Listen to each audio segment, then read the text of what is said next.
Hi, welcome. We're back. Hello. Hello. Do we want to act like we didn't just fight with technology for 25 minutes? Yeah, let's act like everything in our life is perfect. Yeah, we're not sick. We're Nope. not feeling like crap. You won't hear us hit the mute button a lot to cough and sneeze and whatever. Um, but you know what is exciting is this is like the first like official episode. So, first of all, I was gonna how was your week, but then I lost my nerve. It's also Monday. Not when they're listening to this. I It's forgot. What do you mean? I don't know how time works. I can't count.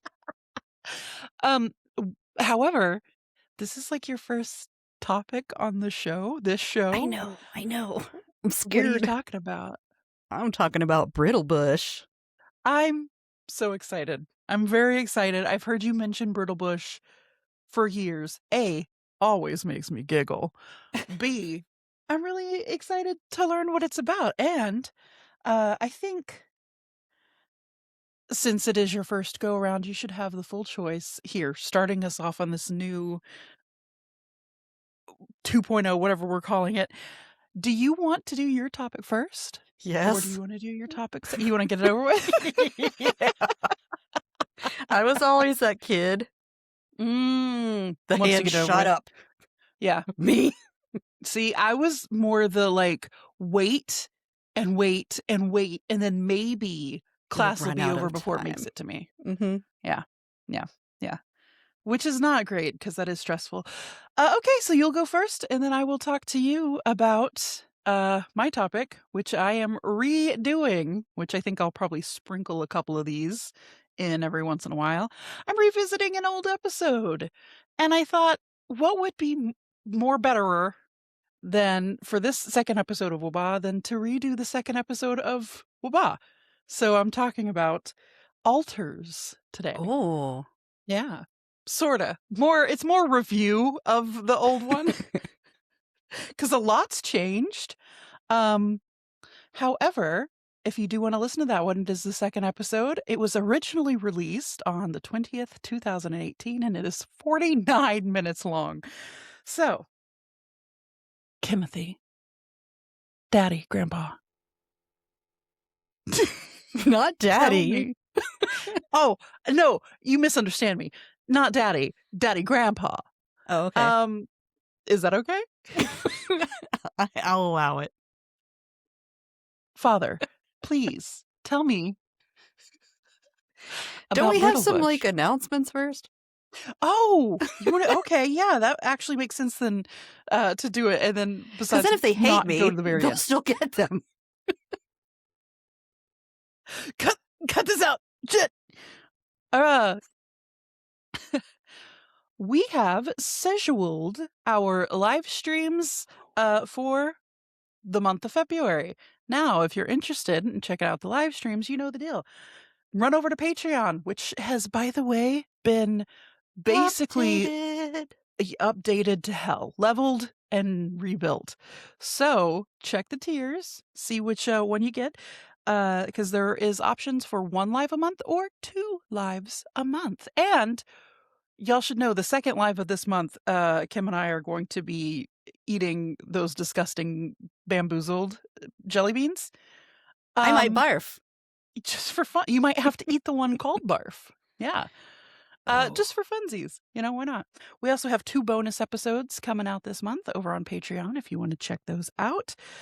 We also have, what else do we have coming out on Patreon? We got a blog/recipe. We haven't figured out exactly what that's going to be yet. Guided meditations. Some of them very serious, some of them very not. There's tiers where there will be merch coming to you 4 times a year or 1 time a year for like a larger little piece of merch. We got so much going on. We got a ringtone. If you ever wanted to hear the obnoxious Every time your phone goes off, make your way over to Patreon. We got coloring pages. We got all kinds of stuff. Check it out. What else do we have here on the docket for our announcements? I have something coming that's not necessarily Patreon related, but alerted. What's the word I mean? I don't know, but related. I love Patreon alert. Baited? Related. It's merch, but we're going to do advent calendars. I forgot the word. Advent calendars. Right. And when we're done recording, I'm going to start my gem show week because it's gem show week.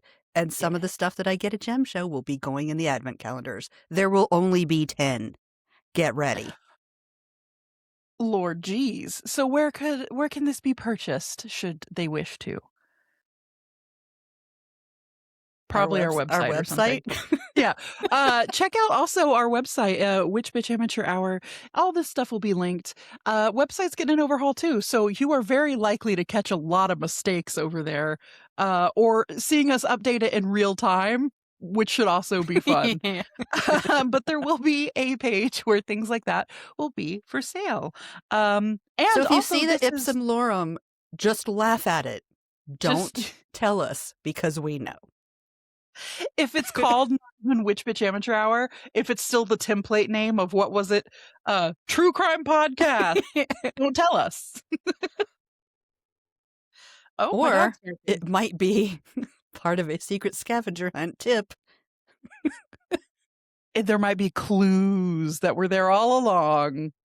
Yeah, we did it on purpose. You talking about the advent calendar reminded me not to go back too much to Patreon, but one of the things I'm most excited about on Patreon is the Build As You Go box. And this was completely ripped off from you. 100% your genius on this. Can you explain this? So every month, Charlie and I are going to pick something that we're going to send to you. It's going to be kind of like, it's not necessarily going to be bones, but it might. But it's going to be random things that you're going to turn into a divination kit to throw. Lots. At the end. So, and that will be like the 2026 one. Yep, the Build As You Go. And at the end, you'll have a little collection of cool trinkets and a container to store them in. Yeah.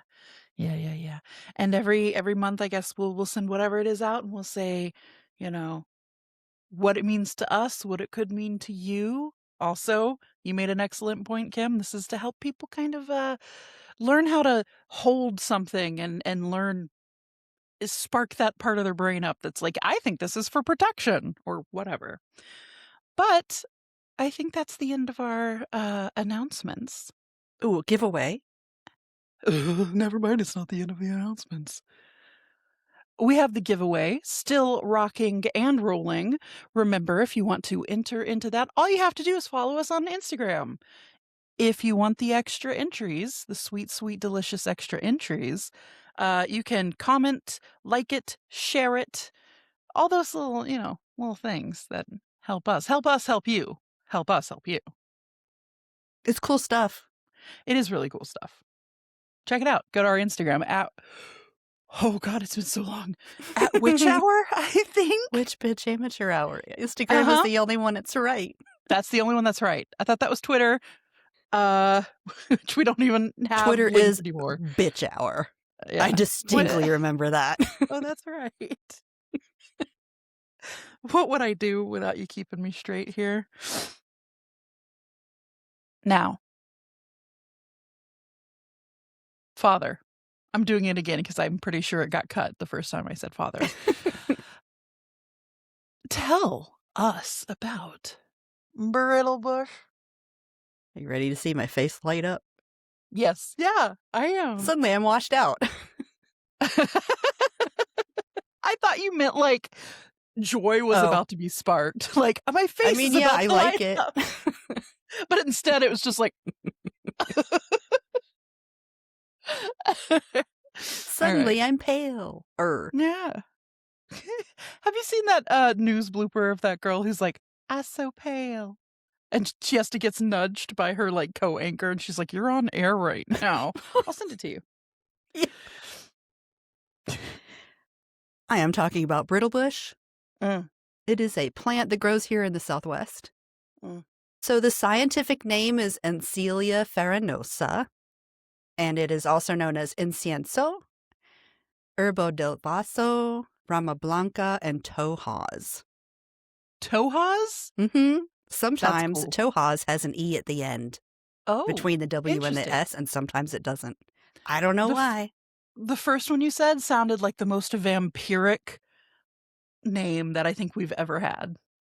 Can you say Oh, it the again? It was scientific delicious. name? Yeah. Encielia farinosa. Tight. Yeah, that's a Sick. southwestern vampire. She's been alive for about 700 years. I love turquoise. Yeah. The genus is Encielia, family Asteraceae, because of course. Of course it's an aster. Yeah. Return of the Asteraceae. We need merch. Oh. If you see it, though, it does look like those because it's got a little cute little round center and then the pretty, like, daisy-like flowers. I'm going to actually, you know what? I'm going to Google this. Look it up. They're really pretty. Now that we're on YouTube, I guess y'all never really watched me just stare at my phone the whole time Macy talked, but now you get to. All right, Brittlebush. And we'll throw a picture in there. Oh, yeah. Or I want to make it clear I wasn't just like ignoring Macy looking at my phone. I mean, oh, come on. My fake background won't let it be shown. Oh, well. They have Google too. They're smart. We'll figure it out. It grows in the North American Southwest. So in the U.S., it's in Arizona, California, Nevada, and Utah, and parts of Mexico, mostly in Baja California and Sonora. It grows between 12 inches to 60 inches tall, so a foot to about 5 feet. Has bright yellow flowers and silvery green leaves, and the leaves tend to look lighter and more white in the dry season and more green when it rains. And that is because it's covered with all these little hairs, and it has this cool thing that it does because it lives in the desert, and it like closes all the pores and the hair stands up more so it doesn't lose as much water. So it's really silvery looking. Cool and gross. Why is it gross? I don't, just referring to a plant as having pores freaks me out. Pores are gross in general. Yeah, I agree. You ever seen it up close? Oil comes out of them. You ever seen it happen? Oh, I don't want to. I can't watch that. Oh, it's really cool. Hoof cleaning videos all day. Human being, anything? No. Why Absolutely does it not. slice like it's so soft? Oh, I love a hoof cleaning video. Okay. Yes. Not a human being. Sorry. Nate the hoof guy, you rock. Yeah, I love him. If you haven't checked out a hoof cleaning video, go treat yourself today. It's so good. And it just, his knives are so sharp. They're so sharp and they cut through that horse's thing like butter and it doesn't hurt. Don't worry. It's like getting your nails trimmed. Mm-hmm. They love it. Mm-hmm. They love it. Well, they feel better after, I guess. Yeah. They may not love it. It's very satisfying, though, to see him clean all the gook out. Ooh, so good. Yeah. Okay. Sorry. So sorry. So the flowers look, like I said, kind of daisy-esque, except the ends are pretty often like ruffled. It's really pretty. The ends of the petals. The like middle bit. It's like all the little knobbies. Yeah. That's pretty. And it's usually either yellow or like a dark green, sometimes orange in the center. So when I looked it up, it says it blooms June to September, but here it blooms whenever it rains because we don't get cold. Really. My window's still open. You did say that you had like the AC on in the car the other day. Yeah. Wild. On Saturday, we had the air conditioning on and the gem show tents had the air conditioning running because it was hot. Crazy. This You is are a in the desert. Look at the yeah, background. yeah, but yeah. So this is supposed to be a pioneer plant, which means when the ground gets disturbed, this is one of the first things to grow. And that's just based on my experience in watching it pop up because apparently we're in a hugely developers are really moving in my neighborhood big time and I hate them. But anyway, Okay. Brittlebush shows up everywhere. But it's been planted as like intentionally for things like to make pollinator habitat, wildlife cover, erosion control, disturbed area restoration, and rangeland rehabilitation. But it is super prolific in the wild, whether we plant it or not. Like, nobody planted the stuff in my yard, and it's full of it. Is it like a problem? Is it invasive or I just don't kind think of? it would do well in wet. Mm. So, I mean, people probably don't like it because it spreads really easily, which Uh-huh. I will talk about a little bit when we get into the metaphysical stuff. But it's inoffensive. It's fine. Charlye, why do you think it's called Brittlebush? I think that it has really breakable pubes. That's right. It's like an old lady. Thanks. Oh, is that something that happens? I don't know. Like, I I'm don't not know. that old. I wasn't not you. They do go bald, though. Down there. Really? Okay. Well, all right. Great. Mm.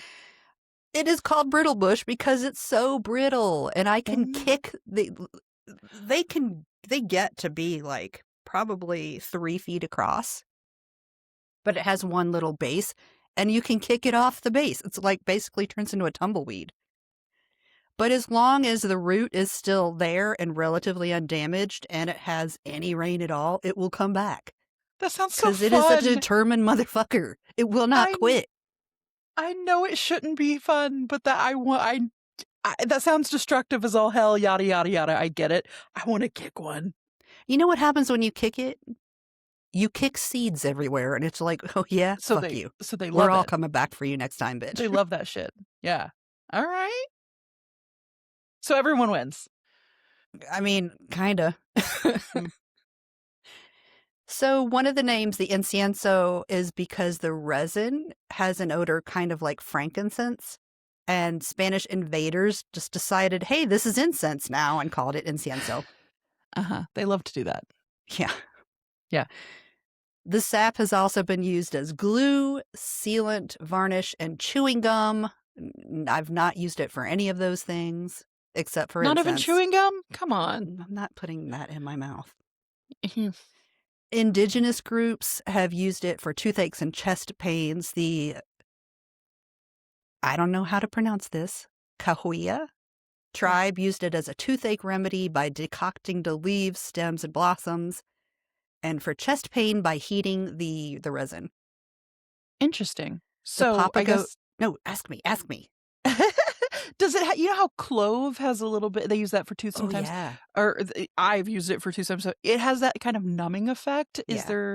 Is there perhaps I have not tried it. mm-hmm. They do use it as they'll like, tooth numb. if you break a little bit off and like chew on the end, you can use it like a toothbrush though. Ooh. And I know there's other stuff, but this one is especially for teeth, I guess. Yeah. The Papago tribe used it as chewing gum, a waterproofing agent, and an adhesive to fasten arrow points onto the ends of arrow shafts. Cool. And the Pima tribe used it for similar things like creating a poultice to apply as an analgesic, as chewing gum, and for varnish. But they also use the branches because they're really resinous as like tinder. Cool. Like a fat wood. Yeah? Fat? Yeah, I love fat wood. What's fat wood? It's like a bushcraft / camping / it's chunks of wood that have been soaked or are just naturally soaked Okay, in resinous. flammable like Okay. the you know the shit from the tree that catches on fire. Like eucalyptus. Yeah. Easy to catch on fire. It's a fire starter. Fat wood. You got real loud. It's because I was talking about fat wood. That's what I'm going to give to your mama. Good. I'll let her know. Not even yours in particular, just everybody's. The flowers and leaves have also been made into a tincture for allergies, which maybe I'll try that today because maybe this is allergies. I don't know. It's spring now. Yeah. Because we're not getting winter. That's true. Wouldn't that be nice if you thought you were sick and then you make this stuff and then you just get better? And then you can go to the gym show and not feel bad. Yeah. Yeah. I already talked about the hairs. Oh, it also reflects sunlight, the silvery color. I love a silvery color plant, like a Dusty Miller or any of the. Yeah, it looks a lot like silver. Dusty Miller. Love it. I mean, not the shape of the leaves, but the color. It also provides cover for the Mojave Desert tortoise and California gnatcatcher, for hummingbirds, bees, and quail. And they get seeds and all the nectars from the flower. And the leaves are eaten by mule deer and bighorn sheep, and it's a host plant for the painted lady butterfly. What did you say about a gnatcatcher? It is a California gnatcatcher? Is that what she said? Yeah. It just the plant is cover for it, like it lives in it and hides in it sometimes. I just want to Google it. Oh, he's a little fat bird with a black head. What a cutie. Okay. Cute. Okay, we're gonna have an adventure time with pronunciation. Are you ready? Yeah. Brittlebush leaves produce 3-acetyl-6 methoxybenzaldehyde. I did it. We didn't have to re-record it. You did an amazing, like when you pronounced it, it sounded like the Google Translate lady. Like when you click, it was like dimethyloxide. I don't know what the word was, but I was so impressed. I am the Google Translate lady. What if you were? Have you ever made her say stuff? That's why. Look where you are. This is your vacation home. Yep. Have you ever made the pronunciation person or Google Translate or whatever? You can slow it down and she sounds like she's drunk? Have you ever done that? No. Yeah. I didn't know that was a thing. Enunciate. And then you click slow and she's like, enunciate. Now I want to because that always makes me laugh. It's so fun to do. Treat yourself. It reminds me of that thing when Rhett and Link were the speaker with the weird delay and they were talking. The speech jammer that Link could not handle. He was like, I need to do an order. That episode makes me laugh. We should try a speech delay thing at some for point. A live or a bonus. Yeah. Oh my gosh, absolutely. Do the whole bonus like that. Try to be serious. I don't know that I can do that. Oh. Anyway, that mexablobby thing is a plant growth inhibitor. Oh.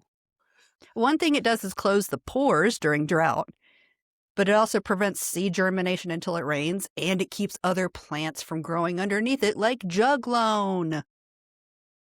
The juggalo, like the walnut tree stuff. Oh, yes. If you have any around you, you can collect the resin by asking the plant, hey, can I cut a big slice out of you? If it says no, then don't. But if it says yes. Yeah, sure, that's chill. Slice me, bro. Then you just slice it along the length of a stem, like a hot dog, not like a hamburger. Do it long ways. Do that, and when you come back, and you have to leave it because it'll ooze out, and then it'll harden, and then in a couple days you come back and you got some incense resin. Have you ever collected and or made your own resin out of something like that? Not on purpose, but my mesquite trees leak sap a lot, and it's it smells good, and I actually have tasted mesquite sap because it's sort of sweet. Okay. For chewing gum or just for snacking? Just to see what it was like. It was like hard candy, except not very sweet. And it kind of tasted like dirt and bark. Great. So not like rock candy at all. No, I meant the texture. Oh, okay. Like if you dropped rock candy onto a playground full of bark And mulch. and it got desugared. Yeah. Yeah. And it wasn't very Great. sweet. What a treat. Yeah, like that. You know. Yeah. Obviously. That is it for the mundane stuff. And most of this came from the Arizona Sonora Desert Museum and the U.S. Department of Agriculture. So basically, if you Google Brittlebush, those are the first two things that come up. Also, we have some books, but I didn't look at them to get the name. Sorry, but if you want to know, I'll tell you later. Just in private, just me. Yeah, only Charlye can know. If you want to know, just ask in the Facebook group, homies.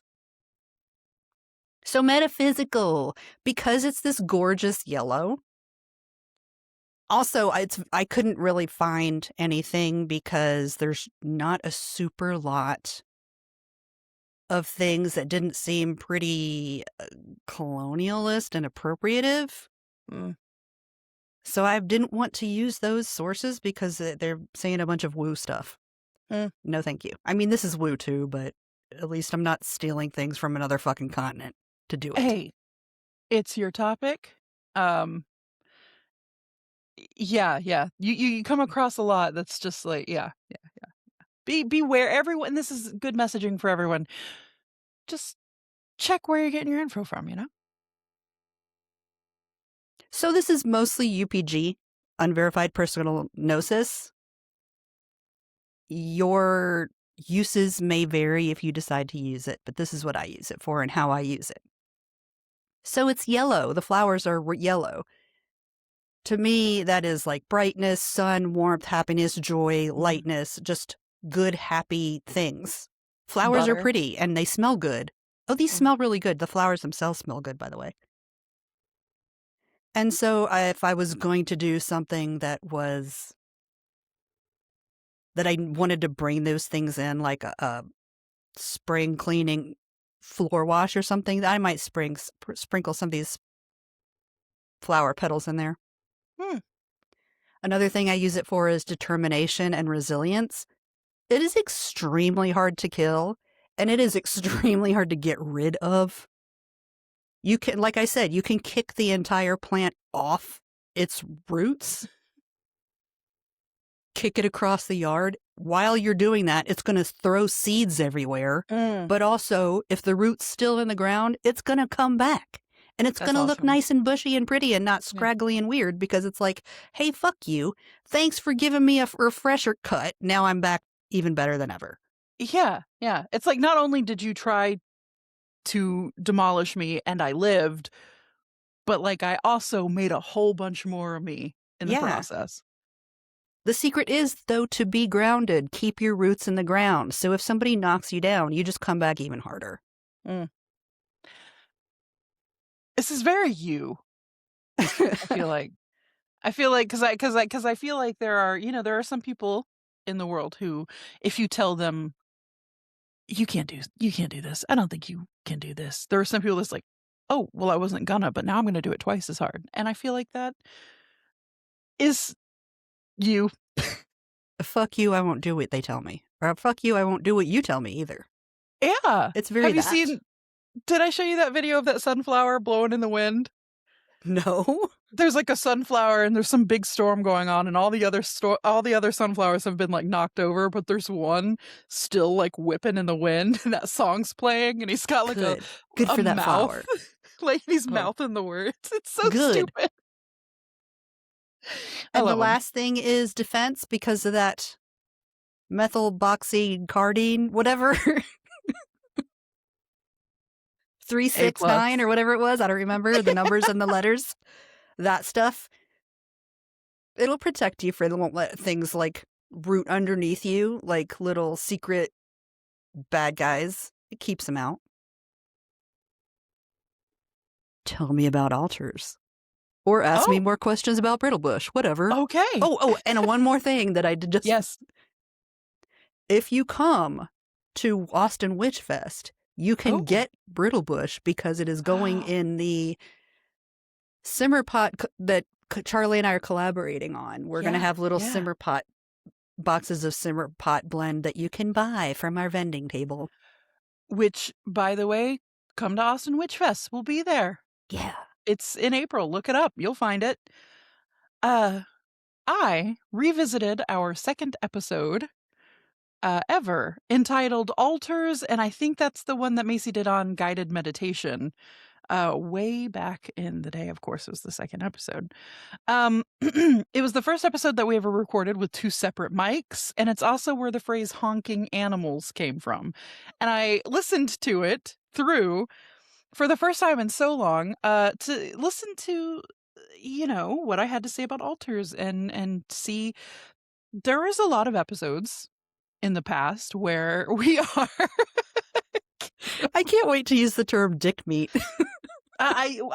dude, if I could just remember where that came from. There's a lot of episodes in the past that we did not we kind of jumped on the mic and started talking about stuff without fully being aware of like uh appropriative maneuvers, that we were doing and uh certain terminology. It's just a lot of like beginner stuff, in the beginning that we didn't quite learn about until either somebody was like, "Oh, hey, by the way, here's why we don't do this and here's some information," or, we kind of naturally learned about it on the way.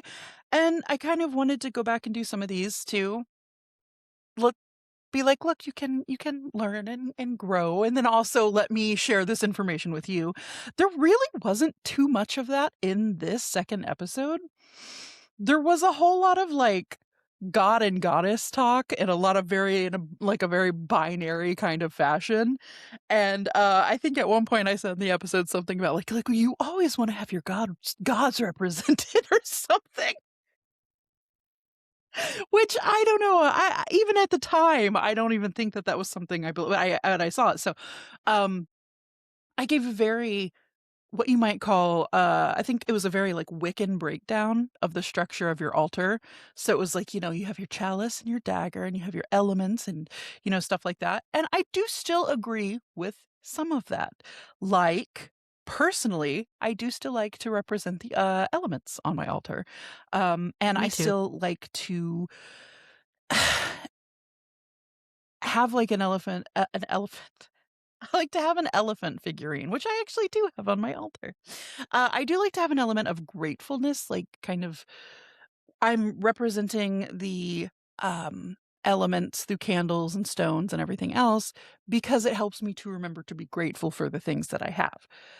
Not necessarily because I'm like, you have to venerate the cardinal directions or anything. You can do that if you'd like, but let's see. I went on to talk about shower rituals representing all of the elements, and I stand by that. Thank you very much. The water being the fire from the heat, and the earth being the soap. We have air and steam and everything. Um, Listening to this second episode brought back a spark. It brought back some kind of feeling that, because I was talking all kinds of, I was like, you could have an outdoor altar. You can have altars for, a specific, a pocket altar that you take with you. Put one in your car. And it was nice to hear myself be so like pumped up and jazzed about something that, if I'm being open, my altar has been dead for a while. And Same. I want to get into that. So um I'll jump back to more of the stuff that we already talked about in the second episode, but I wanted to give a little overview of my altar and where she stands right now. So through the years, I've found what is important to me and what is like less so. Um, and currently, because of moves and life and mental illness, I have Hey. what I would hey shout out. Um I have what I call a dead altar. Um And that's just what it feels like for me. There are certain areas, in the second episode, the original one, I talked about how the vibe of my altar, like I could feel it. It was almost a pulsating, and um everything spoke to me, and I had things like represented that I wanted to have represented, and it just was all so. It's not like that anymore. I've realized through doing this that I have an altar that is going through the motions, sort of. And I have things on it that I do enjoy, but I haven't felt that life. To me, it's no different than this pen that I have. It's like just a thing that exists. So like I'm feeling it in my heart to like want to like this all sounds very like bad, I know, but like I'm feeling it I like I mean, want I to. relate. Mine feels the same way that I hear you Well, describe. I mean, I think a lot of people can because it's also that was 8 years ago or so, 7, I don't know, whatever. A long 2018. time. 20 yeah.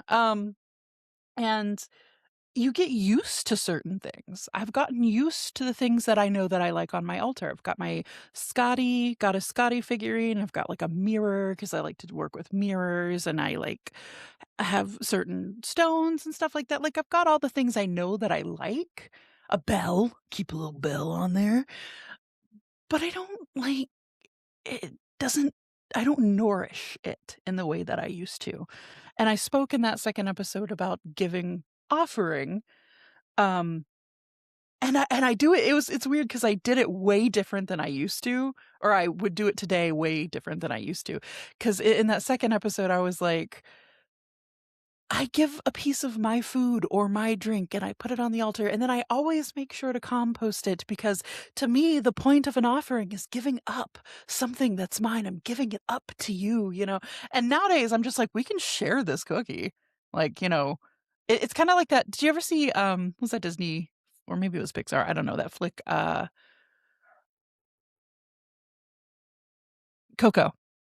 Coco. Did I you ever see don't Coco? do animation. You know what? I generally don't. I watched it with a child, and I was babysitting, and I watched it with a child. But they have this thing where, like, the ancestor world, the spirit world, whatever you want to say, they would like reach and take something, and I'm using this pen as a lot of demonstration. They would reach and take something, and then it would like almost it copied itself into the spirit world. So they weren't like getting the whole piece of like whatever it is they were taking. It was like making a spirit version. So I kind of view it like that now. So I'm like, yeah, I'll pour you a cup of coffee. I'll pour you a little thing of water. But like also, sometimes I'll sit down and I'll just be like, here's my plate. Take whatever you want. I'm going to actually eat it though. So It's like a like, mukbang. exactly. But no one's watching except my ancestors that are Yeah. disappointed in me. Do you put it on a mirror? Yeah, I Me do. too. I do. And I got Yeah, it yeah, from yeah. you. I love that.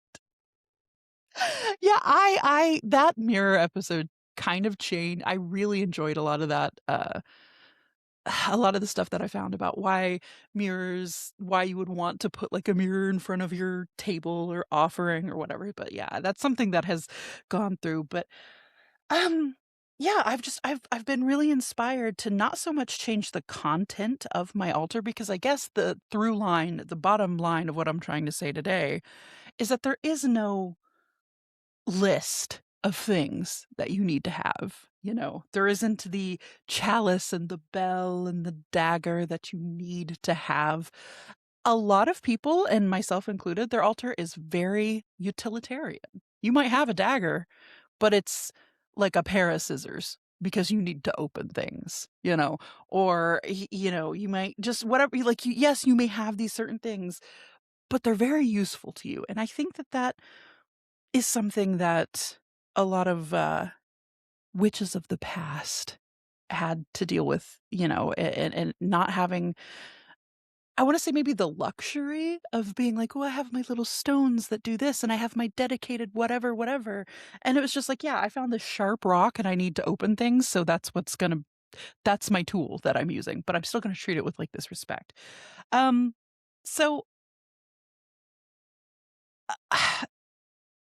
I wrote, sorry, I'm kind of going through my notes. I wrote like, what is an altar for? I didn't address that in the second episode because I just sort of thought an altar is a place that all witches have to have, and we just all sort of know what they're for. You don't have to have one. I've not had one for a very long time. Yes? You're clicking your pen. I'm sorry. Thank you. Kim's on STEM watch. You gotta get silent fidget toys. I gotta get, yeah. Oh, God. Oh, what am I gonna do? I'll send you some Play-Doh or something. It'll just be me like, flip, flip, squish. But that's why I got these. That's why I got a bunch of rocks. Okay. Yes, thank you for that. So, what an altar is for is a place that you may choose to have if you want it. You are not less of a witch if you don't have one, but a place where I personally use it as almost like storage space. I keep my most used herbs, crystals, my most used tools at that altar. That's the spot that I park my butt and have little conversations, with whatever I'm conversating, ancestor, spirit, ghosts, whatever. Um, Is that where you do doesn't your have readings? Do what? Is that where you do the readings for charm? Yes. Yeah. Yes. Thank you. Hey, shout out. Yeah, that's why I'll light candles and I'll set up space, and it's kind of like a tie-in that I do between the person that I'm doing the reading for and myself. So it's my altar with like my mirror, but it's the herbs that I was called to use for them, the stones that so I kind of switch it up and change it out for each person, but it's still that little base, that little home base for me that I feel like my team is there reaching out to their team. It's a whole thing. And keeping Speaking your of it's a whole thing. See, that's why I called it that. Little break right now to tell you about our individual podcasts. If you want more content from the two of us, we each have a show. I have It's a Whole Thing podcast that comes out every first and third Wednesday of the month, where I talk to people about what lights their eyes up, witchy or not. And Granddaddy, what about you? I have Your Average Witch podcast where I talk to a new witch every month, and my podcast comes out on the last Tuesday of the month. Keep your altar alive. How can we keep our altars alive? Kim, do you have altar space? Mm-hmm. You do? Yeah. Do you feel comfy talking about it at all? 'Cause Sure. it can be a very personal, thing. I don't have a working altar. I have an ancestor veneration. It's more like a shrine. Yeah. Okay. Yeah. See, and that's a difference that sometimes people like to distinguish. Whether this is an altar that you do your works at, you create your things, you dress your candles, you do your spells, and sometimes it is more of a shrine where you have perhaps pictures of Ancestor or whatever it is that you are, doing. It's where you can leave your offering. I use mine for both. Mine's, again, it's pretty utilitarian. So, but if I'm doing just little small spells or small incenses or whatever, if I'm like whipping up a batch of oil for, charm or these shows or anything else that we're doing, that's not at my altar. There's too much going on there, but, I could have like a work altar, you can make your own spaces. I once, had a friend send me a picture and they were very like, not enjoying their workspace, not enjoying their coworkers, not having like a great time. And they sent me a picture of just a small collection of things that they kept at their desk. It was like a little shungite triangle and like a little bell and like some kind of charm. I think it was like a Saint Michael charm, perhaps, or Archangel Michael charm, I think. And I remember just being like, that's an altar, like that's a fucking work altar. You got it right there. You don't have to call it that. But I want to work personally on keeping my altar alive. I'm going to have you guys hold me to it.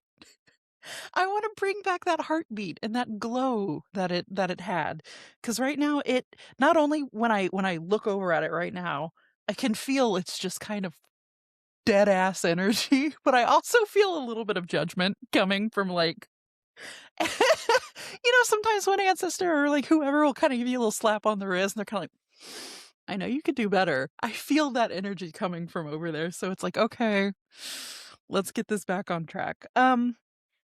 So that's generally alters. I also want to say, brother, my voice was so different in those early episodes. I don't know what I was doing. Well, you were on a completely different mic, for one thing. Sure. But I think also everything I said was like, I was like more up here or You're something. doing that weird Christian baby voice. Whoa. That's exactly what it is. That's what that chick from the Capital One commercials does, and it makes me want to punch her in her throat. Which one? The Capital One commercial girl. I don't remember. Jennifer Garner? Oh, I know. Okay. Yeah, I know exactly. She talks like this all the time. She's got the Christian baby voice. Ugh. The fundy voice or whatever. So going back to that second episode and just some little notes I made to riff off of. I made a comment there about feeling very lucky to have the luxury of being able to have a podcast where you're very open with your thoughts and feelings and opinions. And I still feel that way.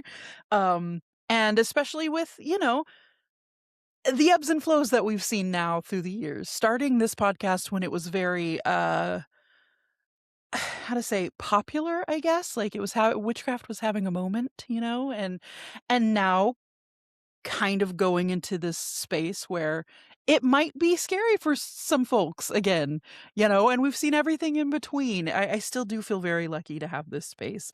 I also want to know what element you are, Kim. I feel like I already know. But Maisie and I spoke. She said that she was earth and a little bit of air, and I said I was water and a little bit of fire, which made me wonder, what are you? I thought I was earth. But remember when I told you that there's no water in my chart? And I'm only 25% earth? I think I am more fire. Even though it's 50% air, I think I'm more fire and some air with like a sprinkle and a dust. But dry as a bone. Water. Zero water. And that's why I cry all the time, because my body's like, you need this, you dumb bitch. Have some tears, you stupid whore. Yeah.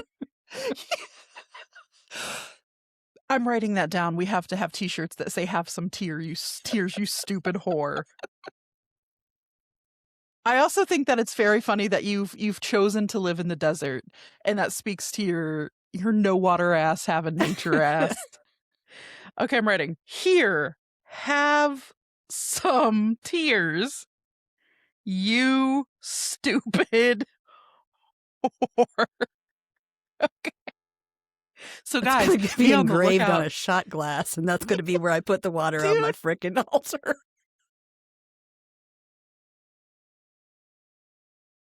That's the chalice. That's the chalice, baby. Here, have some tears, you stupid whore. That's my new favorite thing. Okay, wow. Well, geez. All in all, it was a lot of fun to skip back to that old episode. I feel slightly relieved that there wasn't anything that needed addressing, because that will come. But I'm glad it was not today on this day when I had to sit and listen to my own stupid voice for 30 minutes. But yeah, we'll do some of these. I'll do some of these where we go back in time a little bit and redo and kind of talk about things that we've learned since then. Kim. Granddaddy, Father Kim. I'm out. I'm out of any other kind of dad or daddy jokes. Listen, how was your first technical episode of the Witch Bitch Amateur Hour? Concerning. I still think, oh, you talked so fast and you never looked at the camera and it kept interrupting. That's how I feel. Me? Oh. No, me. That's like, because I do all of those things. Me too. You've listened to the show since the beginning. You know that none of those things matter. Also, guys, I am trying to work on looking at the camera instead of just looking at Kim's face because I feel like it's rude. You're talking and I'm not looking. I'm looking at you, but then I watch it backwards and I look so dumb. And we're gonna really avoid trying to put the fake eyes on us. If you don't know, Can this you turn video, it on and off to show them? I don't think I can do it. I think I can do it just for the whole episode. However, maybe when we do the bonus, maybe our first bonus, we'll turn it on. Or something. Yeah. It's if you don't know, it's like an eye corrector, and it tries to make it look like you're looking at the camera more than you actually are. Uncanny Valley, homies. It's so spooky. And then the idea of us doing that for the whole episode is I'm fried, dude. Okay. So y'all please, show us pictures of your altars if you want. No, obviously we can't force you. I can. Although I might be able to find your house. You can. Kim will find your house and crawl through your window at night like a zombie. And then, it's me, your granddad. It's me, your granddad. Show me your altar right now. You'll wake up and you'll have like marionette strings on you, and Kim will be above you, forcing you to do things. All right. Please remember the giveaway, guys. Like us over on Instagram. We do have our socials, same as they've ever been, at Witch Bitch Amateur Hour on I'm the one that's different these days. At Witch Bitch Amateur Hour for Instagram. We have our Facebook link down below. You have to answer the fucking questions or the mods aren't going to let you in. Please keep that in mind. What else? Also tell your friends when you invite them, tell them to answer the questions. Yes. Yeah. Come see us at Austin Witch Fest. Yeah. Come see us for those live streams that we mentioned. Check out our Patreon, especially if you are already a Patreon. Your tier has changed and I think improved, because we've added a lot of shit. So enjoy that. So much shit. And if you download the ringtone that is this month, put a video up of it going off at some point, because the idea of that, dude, is so funny to me. Okay, what else do we have here at the end? Anything? Here, have some tears, you stupid whore. All right, we'll catch you next time. Join us next week. We have a really cool interview coming up. You guys are not going to want to miss it. It's witchy. It's nerdy. We talk witch. We talk D&D, or a tabletop, if you will. And it is a good effing time. She's cool. Bye. Bye. Goodbye.